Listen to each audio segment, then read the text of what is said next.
అందరూ చూసి ఉంటారు. ఇది చూస్తే సహజంగానే ఏదో జరిగిపోతుంది, ప్రళయం వస్తుందేమో, ఏమైపోతుందో అనేది పెట్టారు. కానీ ఇది ప్రకటన అనడం నేను తప్పు. ఎక్కడ కానీ పొరపాటున మీరు గమనిస్తే అడ్వర్టైజ్మెంట్ అని కానీ ఎవరు ఇష్యూ చేశారో తెలియదు. మరి ఇది రామోజీరావు భయపెడుతున్నాడా, ఇంకొకరు భయపెడుతున్నాడో దీంట్లో తెలియదు. ఇది రామోజీరావు పత్రిక కాబట్టి రామోజీరావు అనుకోవాలి. పోనీ అలా అనుకుందామంటే రాధాకృష్ణ అదే పెట్టాడు. దీంట్లో కూడా ఎక్కడా లేదు, ఎవరిచ్చారో లేదు ఈ భయపెట్టే ప్రకటన. కింద చంద్రబాబు ఉన్నాడు కాబట్టి, ఈ గుర్తులు ఉన్నాయి కాబట్టి ఇది వీళ్ళు ఇచ్చారని అనుకోవాలి. ఏం రాశారంటే దీంట్లో, మీ భూమి మీది కాదు, ల్యాండ్ టైటిలింగ్ చట్టంతో జరగబోయేది ఇదే, జగన్ దుర్మార్గ చట్టంతో కింద కొన్ని, మళ్ళీ బాబుని రప్పిద్దామని అన్నారు. వీళ్ళ దిక్కుమాలిన దీనిల కోసం ఏ రకంగా ఎక్కడికి జారుతుపోతున్నారనేది చూడాలంటే ఇది ఒకటి. దీంట్లో ఇచ్చారు, ఇది జనరల్ పత్రిక ప్రకటన.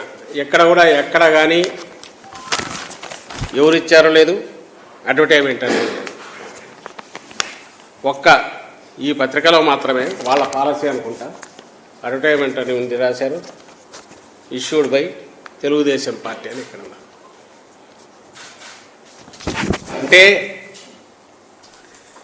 నేను దీంతోనే ఎందుకు మొదలు పెడుతున్నా అంటే, ఒకటి దీంట్లో ఉన్న కంటెంట్, వీళ్ళు మనుషుల పిశాచాల, రాక్షసులు కూడా కాదు, ప్రజల జీవితాలతో ఎందుకు ఆడుకోవాలనుకుంటున్నారు, ప్రజల జీవితాలతో, రాష్ట్ర ప్రజల జీవితాలతో ఏమాత్రం ఎంతో కొంత ఆస్తి ఉన్నా, స్థిరాస్తి ఉంటే వాళ్ళను భయపెట్టి భయభ్రాంతులను చేసి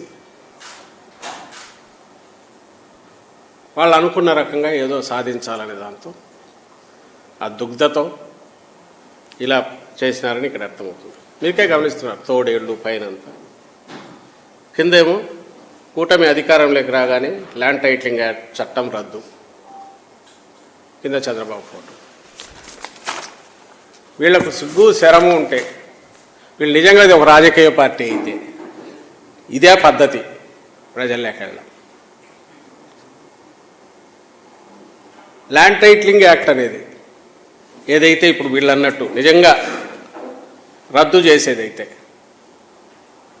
ఈ ల్యాండ్ టైటిలింగ్ యాక్ట్ బిల్లు పెడుతున్నప్పుడు ఎందుకు దాన్ని తెలుగుదేశం పార్టీ సపోర్ట్ చేసింది?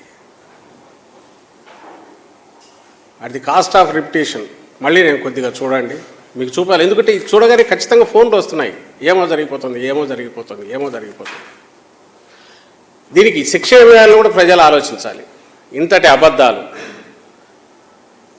ఇంతటి పైశాచికత్వంతో అడ్డగోలుగా అబద్ధాలు, విష ప్రచారం, భయాందోళనకు గురి చేసి భయభ్రాంతులను చేసే దానికి దిగజారితే, అది కూడా మళ్ళీ ఒక అడ్వర్టైజ్మెంట్ అని రాసుకోవడం కూడా లేదు. ఇది నైతికంగా ఇంకో రకంగా అంత, అది చాలా పెద్ద మాట. వీ కాంట్ ఎక్స్పెక్ట్ ఇలాంటి దిగజారుడు బురదగుంటలో లేదా సెప్టిక్ ట్యాంక్లో పడి దొర్లుకునే చంద్రబాబు నాయుడు కానీ, ఆ ముఠా కానీ, వాళ్ళకి అంత అదేదో పెద్ద ఉదాత్తమైన మాటలో హితవు చెప్పడం అనేది పనికొచ్చేది కాదని దీనిని చూస్తే అర్థమవుతుంది. ఎందుకంటే వాడి ఆలోచనలే పిశాచాలకు వచ్చేటివి, ఆలోచనలే సెప్టిక్ ట్యాంక్లో బతికే జీవులకు వచ్చేవి. సివిలైజ్డ్ దీంట్లో ఉండేవైతే ఎవడన్నా ఇట్లా ఇస్తాడండి? మళ్ళీ ఇచ్చిన దాంట్లో మేము ఇచ్చామని చెప్తున్నా ఇది కూడా లేదు.